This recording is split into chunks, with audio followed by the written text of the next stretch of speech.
খায়রুকুম মান তাআল্লামাল হান্দাসাতা ওয়া আল্লামাহা, তোমাদের মধ্যে সবচেয়ে সেরা ওই ব্যক্তি যে ইঞ্জিনিয়ারিং শিখে এবং শেখায়। বলেছেন খায়রুকুম মান তাআল্লামাত তিব্বা ওয়া আল্লামাহু, তোমাদের মধ্যে সবচেয়ে সেরা ওই ব্যক্তি যে মেডিকেল সায়েন্স শিখে এবং শেখায়, ডাক্তারি শিখে এবং শেখায়। এরকম কি বলেছেন খায়রুকুম মান তাআল্লামাস সিয়াসাতা ওয়া আল্লামাহা, তোমাদের মধ্যে সবচেয়ে সেরা ওই ব্যক্তি যে পলিটিক্যাল সায়েন্স শিখে এবং অন্যকে শেখায়। এরকম বলেছেন। রাষ্ট্রবিজ্ঞান শিখে এবং শেখায়, রাজনীতি শিখে শেখায়, ব্যবসা শিখে শেখায়। কি বলেছেন? খায়রুকুম মান তাআল্লামাল কুরআন ওয়া আল্লামাহ, প্রত্যেকেই যার যার সেক্টরে সেরা। তবে গোটা পৃথিবীর মধ্যে সেরাদের সেরা যদি দেখতে চাও তাহলে দেখে নাও, তোমাদের মধ্যে সবচেয়ে শ্রেষ্ঠ ওই ব্যক্তি যে নিজে কোরআন শিখে অন্যকে কোরআন শেখায়। এই জন্যে হযরত ইমাম শাফি রহমতুল্লাহ আলাইহি এর বিখ্যাত মাকুলা আছে, উক্তি আছে। উনি বলেন আল ইলমু ইলমান, গোটা পৃথিবীতে যত জ্ঞান আছে এই জ্ঞানগুলাকে যদি যাচাই বাছাই করা হয় সব বাদ যাবে। জ্ঞান আসলে দুইটা, যেটা না হইলে চলে না, যেটা না হলে মানুষের বাঁচার উপায় থাকবে না। এরকম কয়টা জ্ঞান? ইলমুল আদিয়ান ও ইলমুল আবদান। একটা হলো দ্বীনি ইলম, কোরআন হাদিস ফিকহ তাফসীরের ইলম। কারণ এটা যদি না থাকে তো মানুষ ইহকালেও অশান্তিতে পড়বে, পরকালেও চিরস্থায়ী অশান্তিতে পড়বে। ইহকাল পরকালে সত্যিকার অর্থে মানসিকভাবে বাঁচতে হলে ইলমুল আদিয়ান অর্থাৎ দ্বীনি ইলমের বিকল্প নাই। নাহলে মানুষ এর ইমানের মৃত্যু ঘটবে। ইমানের মৃত্যু ঘটলে সে চিরস্থায়ী জাহান্নামে নিপতিত হবে। আরেকটি হলো ইলমুল আবদান, শরীর বিদ্যা, ডাক্তারি বিদ্যা। কারণ এই বিদ্যা না থাকলে মানুষ রোগ ব্যাধির শিকার হয়ে দুনিয়া থেকে অতি দ্রুত চলে যাবে, মারা যাবে। এই মরণ ঠেকানোর বিদ্যা হলো দুইটা, একটা সাময়িক মরণ ঠেকানোর বিদ্যা, সেটা হলো ইলমুল আবদান, ডাক্তারি বিদ্যা। আর আরেকটা হলো চিরস্থায়ী মরণ ঠেকানোর বিদ্যা, সেটা হলো ইলমুল আদিয়ান, দ্বীনি ইলম। মেরে মুহতারাম দোস্ত, আসলে দুইটাই ডাক্তারি। একটা শরীরের উপর ডাক্তারি, আরেকটা রুহের উপর ডাক্তারি। শরীর নশ্বর, পৃথিবী থেকে শরীর যাবে, সে শেষ হয়ে যাবে। রূহ অবিনশ্বর, সে আজালি নয়, আবাদি। আল্লাহ তাকে সৃষ্টি করেছেন, করার পর থেকে তার কোনো আর মৃত্যু নাই। সে এক জগৎ থেকে আরেক জগতে পাড়ি জমাবে। পেটের ভিতরে উদর জগতে সে মায়ের পেটে এসেছে, তার আগে সে ছিল রূহ জগতে, ওখান থেকে এসেছে মায়ের পেটে। এখান থেকে যাবে সে বরজাখের জগতে, এরপরে যাবে সে হাসরের ময়দানে, সেখান থেকে যাবে জান্নাত বা জাহান্নামে। যেখানেই যাক না কেন, যদি ইমানদার হয় জাহান্নামের ভায়া হয়ে হোক আর সোজা জান্নাতে গিয়ে হোক, চিরস্থায়ীভাবে সে জান্নাতেই থাকবে। জান্নাতে ঢোকার পরে আর কোনোদিন বের হবে না। আর যদি ঈমান না থাকে তাহলে চিরস্থায়ীভাবে জাহান্নামে থাকবে, তার আর কোনোদিন শেষ হবে না। হাদিস শরীফের মধ্যে আসে, কিয়ামতের দিন যখন বিচার কার্য সম্পন্ন হয়ে যাবে, আল্লাহ তাবারাকা ওয়া তাআলা হাসরবাসীর সামনে মৃত্যুকে, মওতকে একটা মেষের আকৃতিতে নিয়ে আসবেন, একটা দুম্বার আকৃতিতে নিয়ে আসবেন। এটা হলো মওত। সবাই বুঝবে এটা মওত। দুম্বার মতো দেখতে একটা কিছু হবে, সবাই বুঝবে এটা কি মওত। ওই মওতকে আল্লাহ সকলের সামনে মৃত্যু দিবেন, জবাই করবেন। জবাই করানো হবে আল্লাহর আদেশে। মানে মওতের মওত হয়ে গেল, মৃত্যুর মৃত্যু হয়ে গেল, আর কোনোদিন মৃত্যু নামক কিছু আসবে না। তার মানে চিরস্থায়ী জীবন। মেরে মুহতারাম দোস্ত, এজন্য চিরস্থায়ী জীবন, এই জীবনের বাঁচা মরা নির্ভর করে ইলমুল আদিয়ানের উপরে, দ্বীনি শিক্ষার উপরে। তো রূহ তার সৃষ্টি আছে, তার সূচনা আছে, কিন্তু তার অন্ত নাই, তার কোনো শেষ নাই। আল্লাহ তাকে চিরস্থায়ীভাবে রেখে দিবেন, হয় জান্নাতে নয় জাহান্নামে। মৃত্যু নামক কোনো কিছু আর আসবে না। তো আসল গুরুত্বপূর্ণ জিনিস কোনটা, শরীর না রূহ? রূহ, এবং সেটাই সবচেয়ে দামি।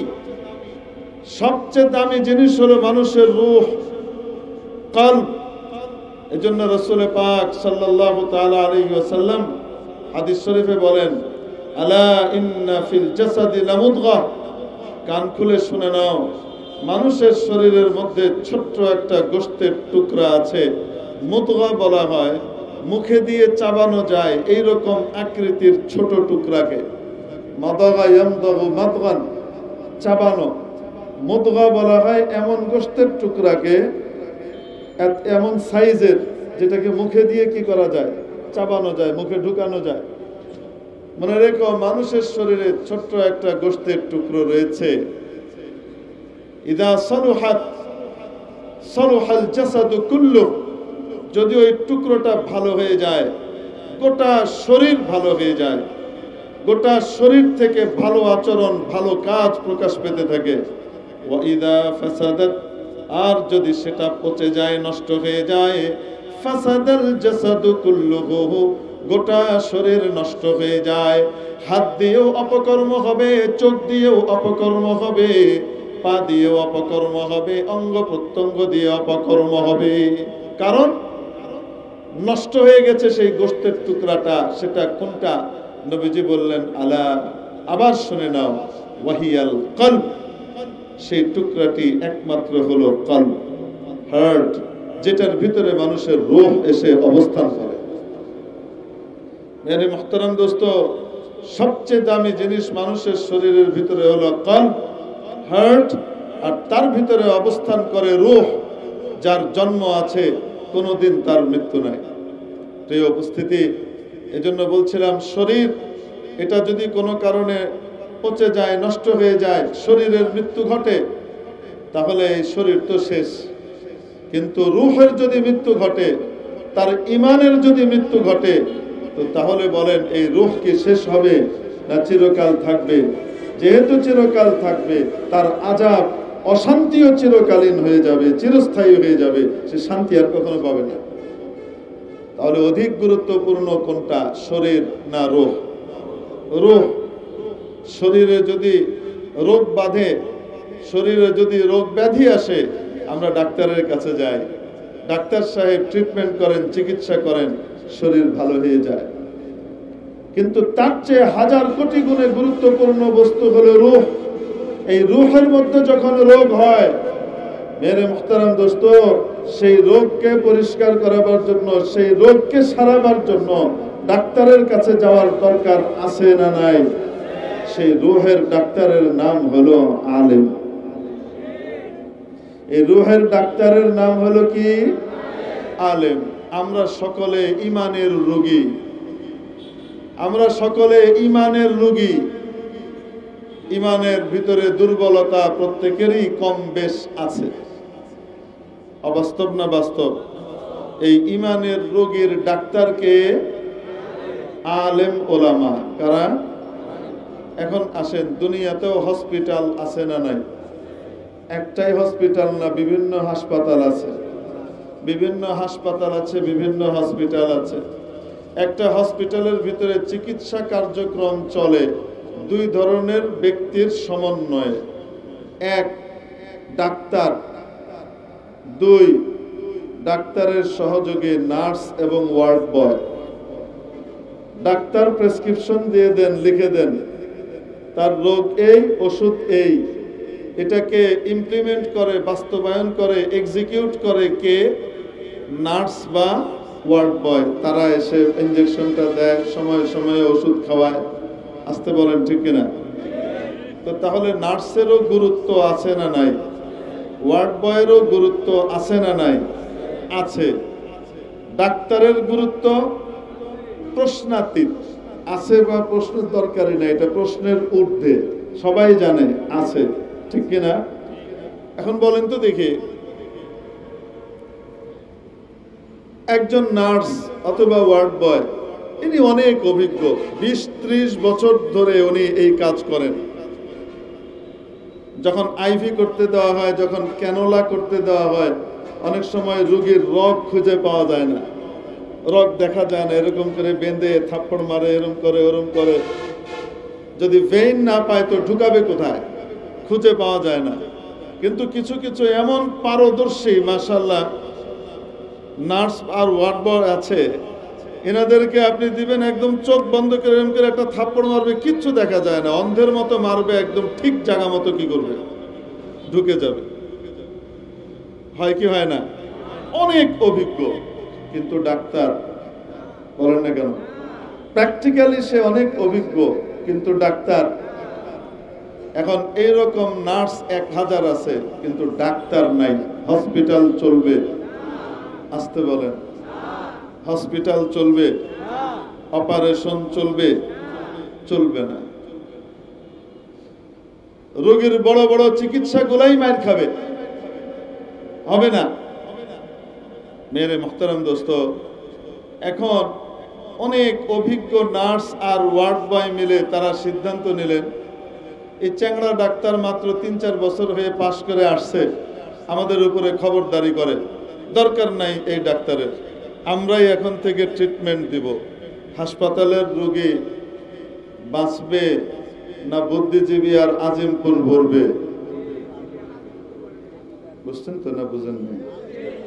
গোরস্থান বলবে। সুস্থ যদি 2-4টা হয়েও যায়, কিছু যদি হয়েও যায়, মৃত্যুর হার কমবে না বাড়বে?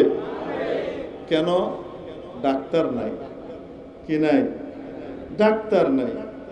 অতএব ডাক্তার ছাড়া শুধু নার্স দিয়ে যতই অভিজ্ঞ হোক না কেন চলবে, হাসপাতাল চলবে না। ঠিক তেমনি ভাবে রূহের যখন রোগ হয়, এই রুহানি রোগেরও কিছু হাসপাতাল আছে। যেমন একটা হাসপাতাল হলো আল্লাহওয়ালাদের দরবার, খানকাগুলা, হক্কানি পীর মাশায়েখের দরবার, এটা এক ধরনের হাসপাতাল। আরেক ধরনের হাসপাতাল আছে মাদ্রাসাগুলা, আলেম ওলামার সোহবতে গিয়ে উঠা বসা করে তাদের ইমানি রোগ দূর হয়। আরেক রকমের হাসপাতাল আছে মসজিদের ইমাম সাহেবরা, খতিব সাহেবরা, এনাদের কথা শুনে এনাদের কাছে গিয়ে উঠা বসা করে চলাফেরা করে রুহানি রোগ থেকে মুক্তি পায়, ঠিক কিনা? এইরকমই আরেকটা হাসপাতাল হলো দাওয়াত ও তাবলীগের হাসপাতাল, ইমানি ট্রিটমেন্টের হাসপাতাল। এই হাসপাতালের ডাক্তারদের নাম কি? আলেম ওলামা। বলেন, এই হাসপাতালের ডাক্তারদের নাম কি? আর ওই যে নার্স আর ওয়ার্ড বয়, পুরান সাথী আর তাবলীগের কর্মীরা। এখন সব পুরান সাথী একদিকে হয়ে গেল, আলেম ওলামা যদি না থাকে, আর আলেম ওলামাকে বাইপাস করে যদি এই হাসপাতাল চালাইতে চায়, চলবে? আল্লাহ তাআলা এই কাটা কাটা সোজা কথা আমাদেরকে বুঝবার তৌফিক দান করেন। ওয়া আখিরু দাওয়ানা আলহামদুলিল্লাহি রাব্বিল আলামিন। সুলতানুল ওয়াইজিন দোয়া করবেন, দোয়া নিয়ে আমরা সকলে ইনশাআল্লাহ যাব। আসসালামু আলাইকুম।